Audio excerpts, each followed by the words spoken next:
Good morning. The committee will come to order.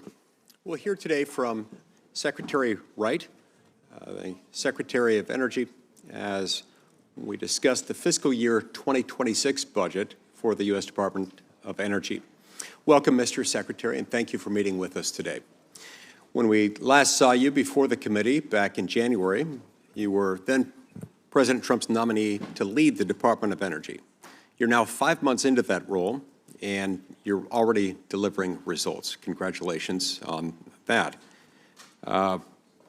This committee has since then favorably reported 10 additional nominees, including James Danley, who was already serving as your deputy, and 9 more who still await confirmation by the full Senate. I encourage Senate leadership to move forward with those well-qualified nominees who, again, have received our favorable recommendation out of this committee, to move them forward promptly so that they can get in place and then help you implement President Trump's America First agenda. The department's budget in recent years has ballooned. We've seen a dramatic expansion, fueled by the misnamed Inflation Reduction Act, which instead provided tens of billions of dollars to fund green energy projects that make energy less reliable and more expensive for the American people. Perhaps the worst example of this, the Department of Energy's Loan Programs Office. The IRA gave it over $300 billion in new lending authority, far exceeding the traditional portfolio, and the previous administration rushed to approve nearly $100 billion of those loans in just a few months, more than twice what it had previously dispersed over the last 15 years.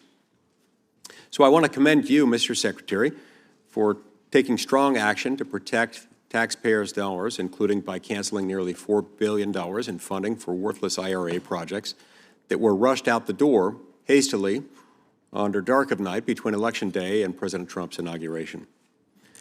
Under your leadership as Secretary of Energy, DOE is back to approving LNG exports consistent with DOE precedent, with nearly 10 billion cubic feet per day's worth of export applications now green-lighted after the previous administration's unlawful pause.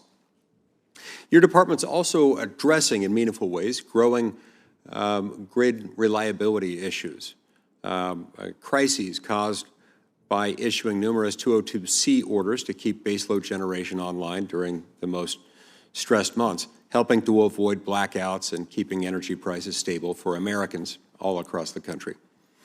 All of this tends to set the stage for a return to the Department of Energy's proper role, that is, focusing on basic research and development in energy and science that foster innovations, strengthen energy independence, and reduce energy costs for the American people, all while assuring greater reliability.